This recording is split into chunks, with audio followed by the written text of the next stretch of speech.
আমি দেবর্ষী আর আপনাদেরকে আমি এখন চাঁদের পাহাড়ের একটা নাটক পড়ব। এটা এমনি একটা রেডিও নাটকের টাইপে। এই পুরো নাটকটাকে প্রডিউস করছে অ্যামেজিং দেবো। আর এখানে ন্যারেটর হিসেবে আমি দেবর্ষী ঘোষ আছি, শঙ্কর হিসেবে আমিও দেবর্ষী ঘোষ, আর অন্যান্য ক্যারেক্টারে আছে সুমিত সাহু। আর চলুন এখন আমরা পড়ি। শঙ্কর একেবারে অজপাড়া গায়ের ছেলে। এইবার সে সবে এফএ পাস দিয়ে এসে গ্রামে বসেছে। কাজের মধ্যে সকালে বন্ধু বান্ধবের বাড়িতে গিয়ে আড্ডা যাওয়া, দুপুরে আহার অন্তরে লম্বা ঘুম, বিকেলে পালঘাটে যাওয়ার মাছ ধরতে যাওয়া, সারা বৈশাখ এভাবে কাটাবার পর একদিন তার মা ডেকে বলে, শোন, একটা কথা বলি শঙ্কর, তোমার শরীর ভালো নয়। এ অবস্থায় আর তোর পড়াশুনো হবে কি করে? কে খরচ দেবে? এইবার একটা কিছু কাজের চেষ্টা দেখ। মায়ের কথা শঙ্করকে ভাবিয়ে তুলল। সত্যি তো, বাবার শরীরটা আজ কমাস ধরে খুব খারাপ যাচ্ছে। কলকাতায় খরচ দেওয়ার তার পক্ষে ক্রমেই অসম্ভব হয়ে উঠছে। অথচ করবেই বা কি শঙ্কর? এখন কি তাকে কেউ চাকরি দেবে? চেনাই বা সে কাকে? আমরা যে সবার কথা বলছি, ইউরোপের মহাযুদ্ধ বাঁধতে তখনও 5 বছর দেরি। 1909 সালের কথা। তখন চাকরির বাজার এতটাও খারাপ ছিল না। শঙ্করদের গ্রামে একটা ভদ্রলোক শ্যামনগর না নৈহাটিতে পাতের কলে চাকরি করতেন। শঙ্করের মা তার স্ত্রীকে ছেলের চাকরির কথা বলে এলেন, যাতে তিনি স্বামীকে বলেন শঙ্করের জন্য পাতের কলের একটা কাজ জোগাড় করে দিতে। ভদ্রলোক পরদিন বাড়ি বলে এলেন যে শঙ্করের চাকরির জন্য তিনি সাধ্যমতো চেষ্টা করবেন। শঙ্কর সাধারণ ধরনের ছেলে নয়। স্কুলে পড়বার সময় সে বারবার খেলাধুলোতে প্রথম হয়ে এসেছে। সেবার মহকুমার এক্সিবিশনের সময় হাই জাম্পে সে প্রথম স্থান অধিকার করে মেডেল পায়। ফুটবলে অমন সেন্টার ফরওয়ার্ডও অঞ্চলে তখন কেউ ছিল না। সাঁতার দিতে তার জুড়ি খুলে মেলা ভার। গাছে উঠতে, ঘোড়া চড়তে, বক্সিংয়ে এসে অত্যন্ত নিপুণ। কলকাতায় পড়বার সময় ওই এমসিএতে রীতিমতো বক্সিং অভ্যেস করেছি। এইসব কারণে পরীক্ষায় সে তত ভালো করতে পারেনি, দ্বিতীয় বিভাগে উত্তীর্ণ হয়েছিল। কিন্তু তার একটা বিষয় অদ্ভুত জ্ঞান ছিল। তার বাতিক ছিল যত রাজ্যের ম্যাপ ঘাটা ও বড় বড় ভূগোলের বই পড়া। ভূগোলের অঙ্ক কষতে সে খুবই মজবুত। আমাদের দেশে আকাশে যেসব নক্ষত্রমণ্ডল ওঠে তা সে প্রায় সবই চেনে। ওটা কালপুরুষ, ওটা সপ্তর্ষি, ওটা ক্যাসিওপিয়া, ওটা বৃশ্চিক, কোন মাসে কোনটা ওঠে, কোন দিকে ওঠে, সব নিখুঁত পূর্ণে আকাশের দিকে চেয়ে তখনই বলে দেবে। আমাদের দেশের বেশি ছেলে এসব জানে না, এ কথা নিঃসন্দেহে বলা যেতে পারে। এবার পরীক্ষা দিয়ে কলকাতা থেকে আসাবার সময় সে একরাশ ওই সব বই কিনে এনেছে। নির্জনে বসে প্রায়ই পড়ে, আর কিভাবে ওই জানে। তারপর এলো তার বাবার অসুখ, সংসারের দরিদ্র। এবার সঙ্গে সঙ্গে মায়ের মুখে পাটকলের চাকরি নেওয়ার জন্য অনুরোধ। কি করবে সে? নিতান্তই নিরুপায়। মা বাপের মলিন মুখ সে দেখতে পারবে না। অজ্ঞাত তাকে পাতের কলেই চাকরি নিতে হবে। কিন্তু জীবনের স্বপ্ন তাহলে ভেঙে যাবে। তাও সে জেনে বোঝে এমন নয়। ফুটবলের নাম করা সেন্টার ফরওয়ার্ড, জেলার হাই জাম্প চ্যাম্পিয়ন, নামগাদা সাঁতারু শঙ্কর হবে কিনা শেষে পাতের কলের বাবু। নিকেলের বইয়ের আকাশের কৌটোতে খাবার কি পান নিয়ে ঝাড়ন পকেটে করে তাতে সকলের ভো বাজতে ছুটতে হবে কলে। আবার 12টার সময় এসে দুটো খেয়ে নিয়েই আবার রওনা। ওদিকে সে 6টার ভোঁ বাজলেই ছুটি। আর তার তরু তাজা বোন এর কথা ভাবতেই পারছে না, যে ভাবতে গেলেই তার সারা দেহ বিদ্রোহী হয়ে উঠছে। রেসের ঘোড়া শেষকালে চ্যাকড়া গাড়ি টানতে যাবে। সন্ধ্যার বেশি দেরি নেই। নদীর ধারে নির্জনে বসে বসে শঙ্কর এইসব কথাই ভাবছিল। তার মনে উড়ে যেতে চায় পৃথিবীর দূর দূর দেশে, শত দুঃসাহসিক কাজ মাঝখানে। লিভিংস্টন স্ট্যানলির মতো, হ্যারি জনস্টন, মার্কো প্যালো, রবিনসন ক্রুসোর মতো এর জন্য ছেলেবেলা থেকে নিজেকে তৈরি করেছে। যদিও এ কথা ভাবে দেখিনি অন্য দেশের ছেলেদের পক্ষে যা ঘটতে পারে, বাঙালির ছেলেদের পক্ষে তা ঘটা একরকম অসম্ভব। তারা তৈরি হয়েছে কেনারি, স্কুল মাস্টার, ডাক্তার বা উকিল হওয়ার জন্য। অজ্ঞাত অঞ্চলের অজ্ঞাত পথে পড়ি দেওয়ার আশা তাকে পক্ষে নিতান্তই দুরাশা। প্রদীপের মৃদু আলোয় সেদিন রাত্রে ও ওয়ার্সমার্কের বড় ভূগোলের বইখানা খুলে পড়তে বসল।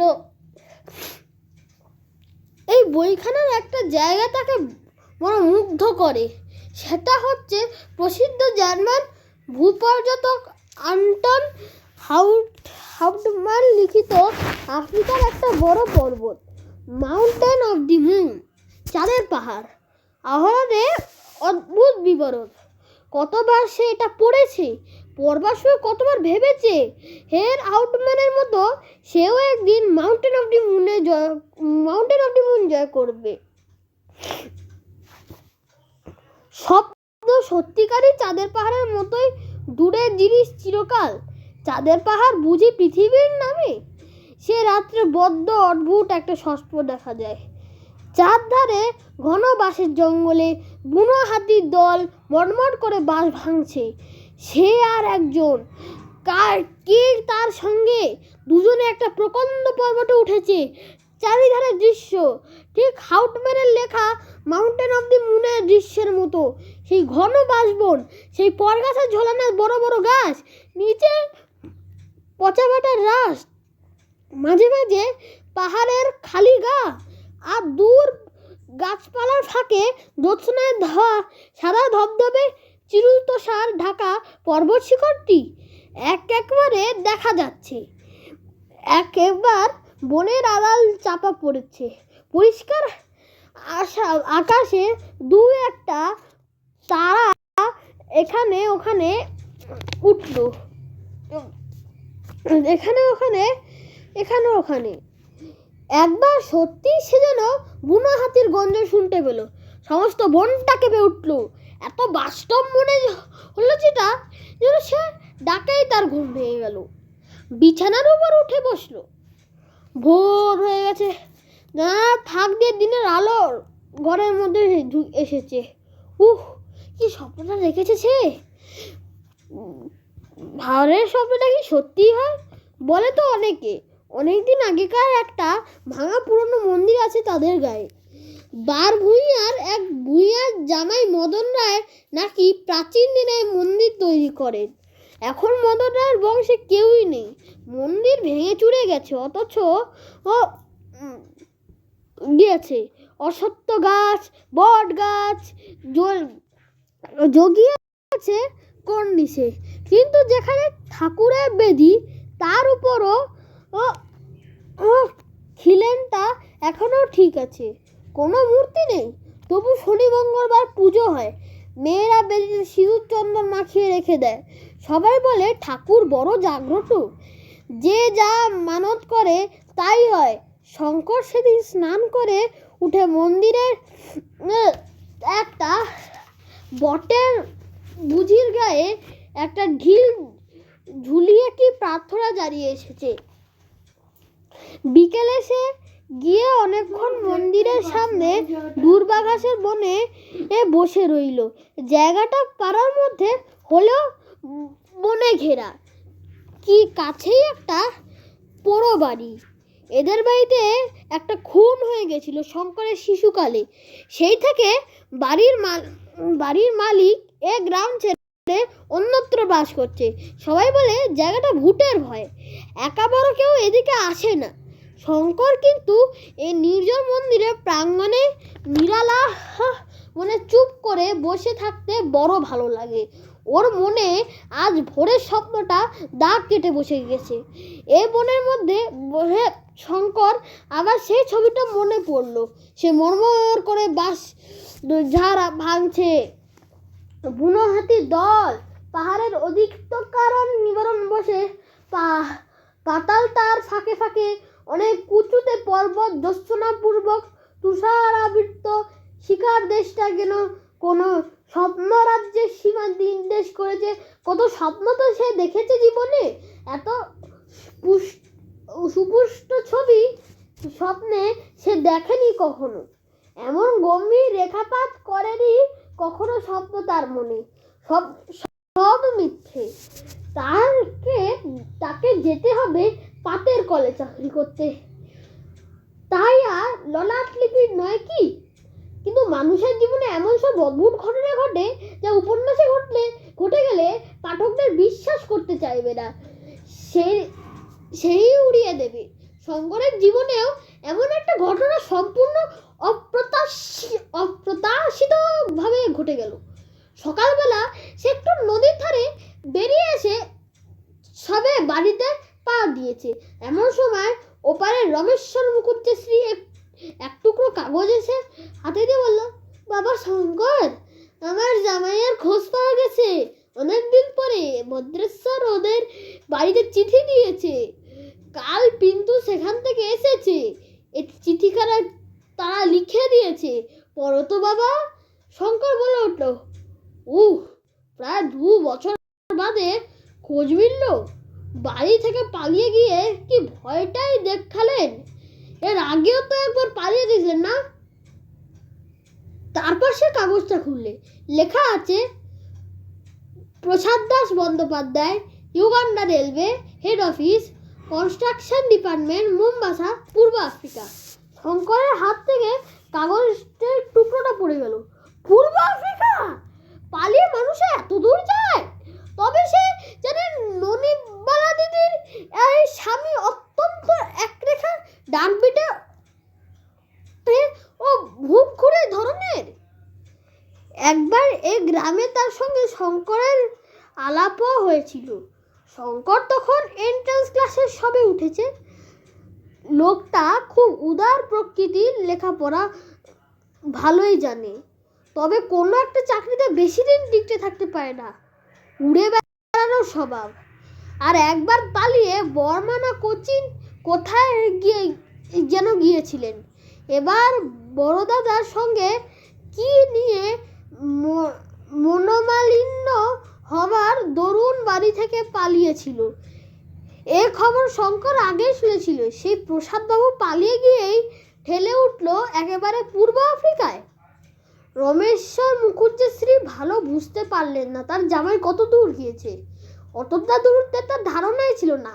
তিনি চলে গেলেন শঙ্করের ঠিকানা নিজের নোটবইয়ে লিখে রাখলে এবং সেই সপ্তাহের মধ্যেই প্রসাদবাবু একটা চিঠি দিল। শঙ্করকে মনে আছে কি? তার শ্বশুর বাড়ির গায়ের ছেলে সে। একবার এফএ পাস দিয়ে বাড়ি বসে আছে। তিনি কি একটা চাকরি করে দিতে পারেন তাদের রেলের মধ্যে? যত দূর হয় সে যাবে। 1.5 মাস পরে, যখন শঙ্কর প্রায় হতাশ হয়ে পড়েছে, চিঠির উত্তর প্রার্থী সম্বন্ধে তখন একখানা খামের চিঠি এলো শঙ্করের নামে। তাতে লেখা ছিল, মোম্বাসা, 2 নম্বর পার্কস্ট্রিট। প্রিয় শঙ্কর, তোমার পাত্র পেয়েছি। তোমাকে আমার খুব ভালো মনে আছে। কান্দির জ্বরে তোমার কাছে সেবার হেরে গেছিলাম, সে কথা ভুলিনি। তুমি আসবে এখানে? চলে এসো। তোমার মতো ছেলে যদি বাইরে না বেরোবে তবে কি আর বেরোবে? এখানে নতুন রেল তৈরি হয়েছে, আরও লোক নেবে, যত তাড়াতাড়ি পারো এসো, তোমার কাজ জুটিয়ে দেবার ভার আমি নিচ্ছি। তোমাদের প্রসাদ দাস বন্দ্যোপাধ্যায়। শঙ্করের বাবা চিঠি থেকে খুব খুশি। জৈবনে তিনিও নিজে ছিলেন ডানপিটে ধরনের লোক। ছেলে পাতের কলে চাকরি করতে যাবে, তার এতে মত ছিল না। শুধু সংসারের অভাব অনটনের দরুণই শঙ্করকে মায়ের মধ্যে সায় দিতে বাধ্য হয়েছিলেন। এই মাসখানেক পর শঙ্করের নামে এক টেলিগ্রাফ এলো ভদ্রেশ্বর থেকে। সেই জামাইটা দেশে এসেছেন শঙ্কর যেন গিয়ে তার সঙ্গে দেখা করতে টেলিগ্রাফ পেয়েই তিনি আবার মুম্বাসা ফিরবেন দিন 20 মধ্যে। শঙ্করকে তাহলে সঙ্গে করে তিনি নিয়ে যেতে পারেন। এটা আমাদের প্রথম ভাগটা পড়লাম। এখন আমরা দ্বিতীয় ভাগটা পড়ছি। আপনার প্রথম ভাগটা যেন ভালো লাগে, আশা করি আপনাদের ভালো লাগে। এখন দ্বিতীয় ভাগটা পড়ছি। 4 মাস পরই ঘটনা। মার্চ মাসের শেষ। মুম্বাসা থেকে রেলবোট গিয়েছে ইসম ভিক্টোরিয়া নজরিয়া হ্রদের ধারে। তারই একটা শাখা লাইন তখন তৈরি হচ্ছিল। জায়গাটা মুম্বাসা থেকে 350 মাইল পশ্চিমে। ইউগান্ডা রেলওয়ে নোডুসাবার্গ স্টেশন থেকে 72 মাইল দক্ষিণ পশ্চিম কোণে। এখানে শঙ্কর কনস্ট্রাকশন ক্যাম্পের কেরানি ও সহকারী স্টেশন কিপার হয়ে এসেছে।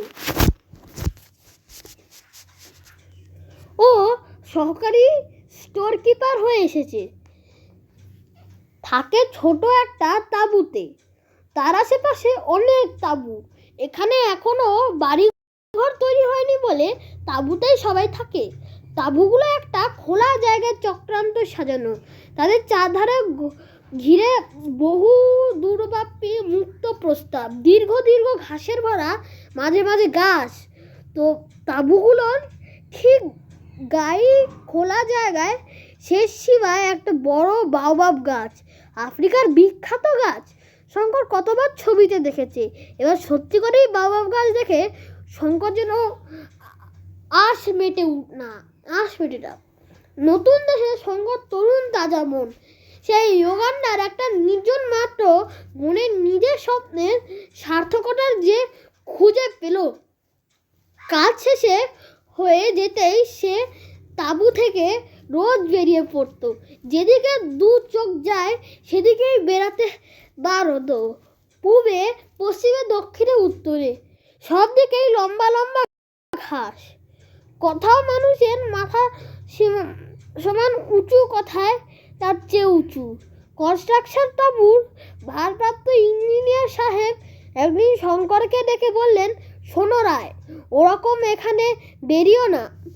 বিনা বন্দুকে এখানে একটা পাও যেও না। প্রথমে এ ঘাসের জমিতে পথ হারাতে পারো। পথ হারালে লোক এসব জায়গায় মারাও গিয়েছে জলের অভাবে।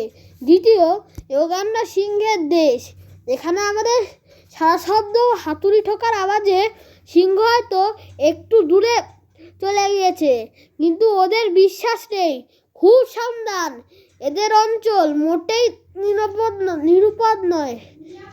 নিরাপদ নয়।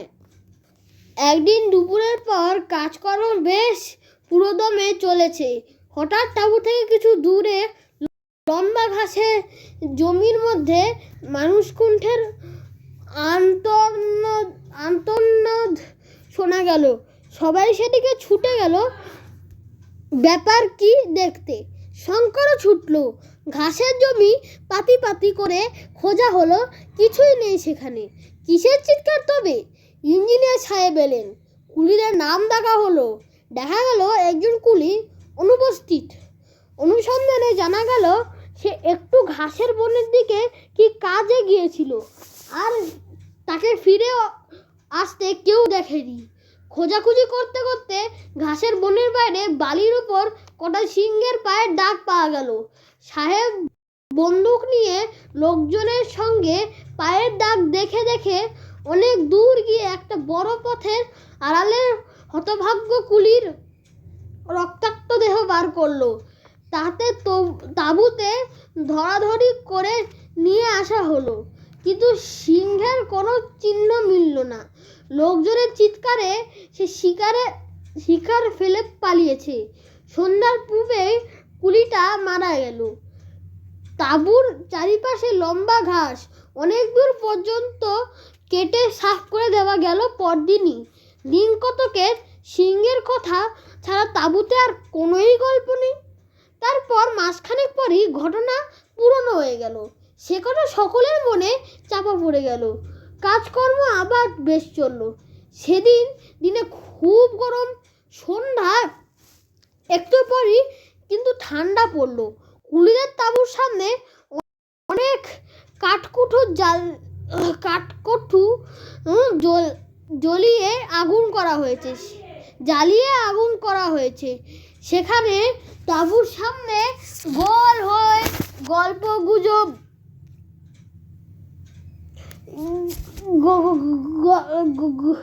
গল্পগুজব করছে। শঙ্কর সেখানে আসে। সে ওদের গল্প শুনে এবং অগ্নিকুণ্ডের আলোতে কেনিয়া মর্নিং নিউজ পড়ছে। খবরের কাগজখানা 5 দিনের পুরনো, কিন্তু এ জনহীন প্রান্তরে তাঁবু এখানাতে বাইরের দুনিয়ার যা কিছু একটু খবর পাওয়া যায়। তৃণমূল আপ্পা বলে একজন মাদ্রাজি কেরানির সঙ্গে শঙ্করের খুব বন্ধুত্ব হলো। তৃণমূল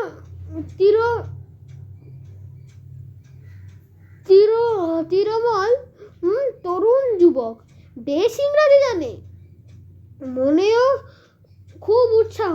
সে বাড়ি থেকে পালিয়ে এসেছে অ্যাডভেঞ্চারের নেশায়। শঙ্করের পাশে বসে সে আজ সন্ধ্যা থেকে ক্রমাগত দেশের কথা, তার বাপ মায়ের কথা, তার ছোট বোনের কথা বলছে। ছোট বোনকে সে বড় ভালোবাসে। বাড়ি ছেড়ে এসে তার কথাই তৃণমূলের বড় মনে হয়। একবার সে দেশের দিকে যাবে সেপ্টেম্বর মাসের শেষে। মাস 2 ছুটি মঞ্জুর করে নেবে সাহেব। ক্রমে রাত বেশি হলো। মাঝে মাঝে আগুন নিভে যাচ্ছে আর কুলিরা তাতে কাঠকুঠো ফেলে দিচ্ছে। আরো অনেকে উঠে শুতে গেল। কৃষ্ণপক্ষে ভাঙা চাঁদ ধীরে ধীরে দূর দিগন্তে দেখা গেল। সমগ্র প্রান্ত জুড়ে আলো আধারে লুকোচুরি আর বুনো গাছের দীর্ঘ দীর্ঘ ছায়া। শঙ্করের ভারী অদ্ভুত মনে হলো বহুদূর বিদেশে এই স্তব্ধ রাত্রির সৌন্দর্য। কুলিদের ঘরে একটা খুঁটিতে হেলান দিয়ে একদৃষ্টে সে সম্মুখের বিশাল জনহীন তৃণভূমির আলো আধার মাখা রূপের দিকে চেয়ে চেয়ে কত কি ভাবছিল। ওই বাওবাব গাছটার ওদিকে অজানা দেশের সীমা কেপটাউন পর্যন্ত বিস্তৃত।